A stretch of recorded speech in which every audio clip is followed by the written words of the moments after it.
arthritis at the age of 4. David McKee began a treatment regimen, sleeping in splints, paraffin baths before going to school in the morning, and taking up to 25 aspirin tablets a day to control his pain. While this might seem rather discouraging to many of us, he continued on and looked at this as an opportunity as much as a challenge. Whether obtaining several degrees or earning his scuba diving certificate, David exemplifies strength and courage. He's always wearing a smile and encourages those around him. It has been a great help to the Arthritis Foundation, especially this year as being one of the major individual sponsors for Arthritis Squad. Join me in viewing the screen. 2003 Humanitarian Award winner.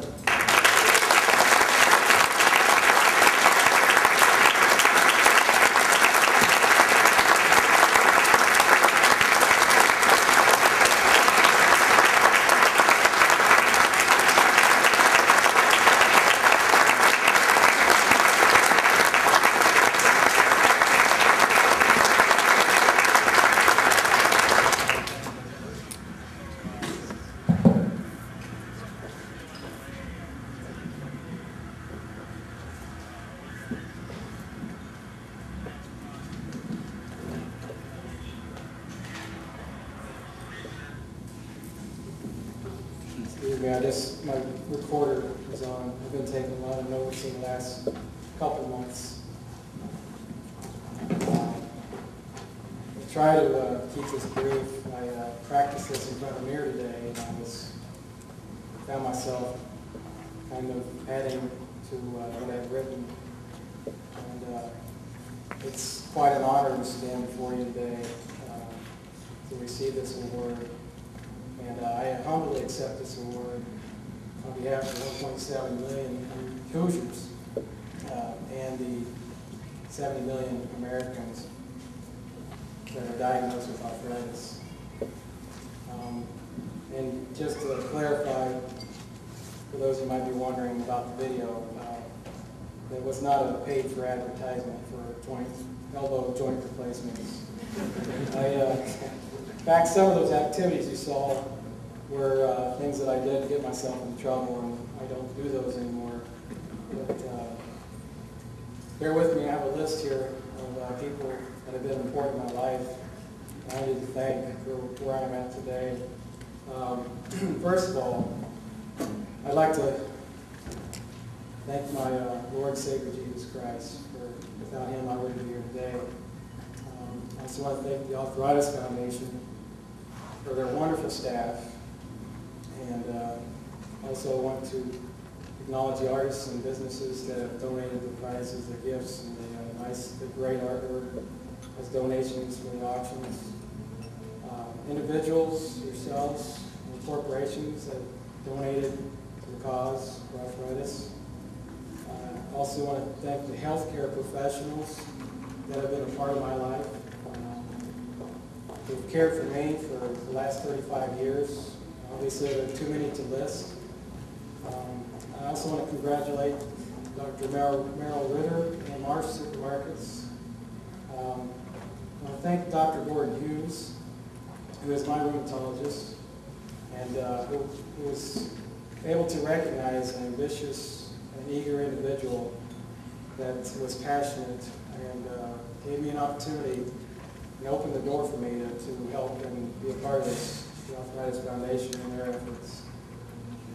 I want to thank Dr. Hill Hastings, who has been my best friend and caretaker for the last 12 years through all my elbow replacement surgeries. I want to also acknowledge and thank my boss, Kevin Long, with whom made this video possible with his efforts. I want to acknowledge and thank a barber that I had back when I was a teenager who was blind, legally blind, who introduced me to the state vocational rehabilitation, who helped me get through college. And I want to acknowledge and thank my vocational rehabilitation counselor, who provided money and aid and funding for me for over 5 years through my college education experience. And I want to thank all my family and friends who supported me in my recent efforts with the Arthritis Walk, which I said was extraordinarily rewarding to me emotionally, as well as helping raise over $5,000 for the Arthritis Foundation. I want to thank and acknowledge my family.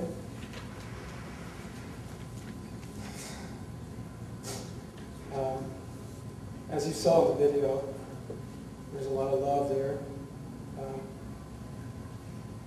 Two loving and encouraging brothers. They got me through a lot of bad times, and as well as the good. My Aunt Nancy, who's not here tonight, but she's been a very important part of my life through all my surgeries. She's been my caretaker after surgeries, and she's been there for me for each and every one of them. My father has taught me how to be a sensitive and respectful man. And my grandparents, who have passed their legacy on to me of being loving, caring, and compassionate people. And finally, I want to thank the most important person.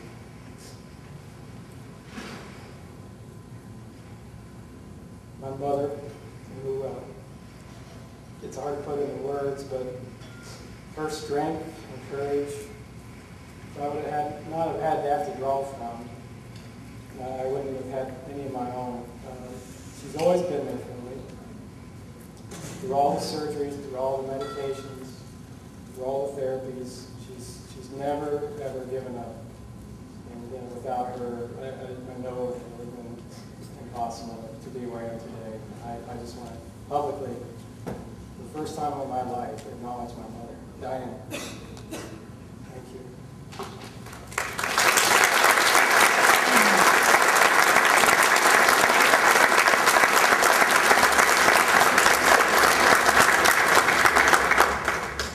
I'm very honored to be here, and just a year ago this time, I was recovering from my fifth elbow replacement surgery.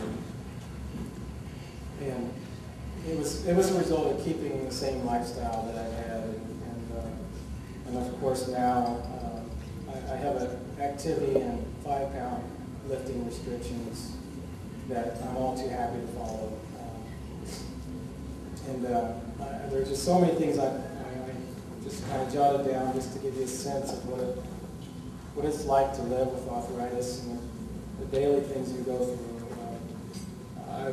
I have severe neck pain in the mornings, and I have fusion in my neck, C1 and C2, that have been caused from the disease. I've had to have cervical fusion on 4 and 5 from a surgery on one of my elbow replacements. I wear short leg ankle braces on both legs and to control the pain and swelling. It's getting worse. I see down the road replacements in my ankles happening someday. As Dr. Smith said, I've been on all the treatments for RA. The 20 to 25 aspirin a day as a child was something I had to do, and ironically I would still wake up with headaches in the morning and would have to take aspirin to try to get rid of the headaches. Throughout my childhood I was on aspirin, and then I had a major flare which forced me to go on prednisone. And as you saw in the video, there was a period of my life that was very difficult with the side effects of the prednisone. In my teen years, I was on the NSAIDs, the Telectins and Apersons, and then mixed in with the disease-modifying drugs of Plaquenil, gold shots, methotrexate, and back to the NSAIDs again. Tried the latest biological response modifiers, which I personally believe have great promise, and I'm very happy, and the money that you're giving today, it goes into these kind of drugs that are just leaps and bounds above the aspirin that I was on as a child, and I'm so grateful that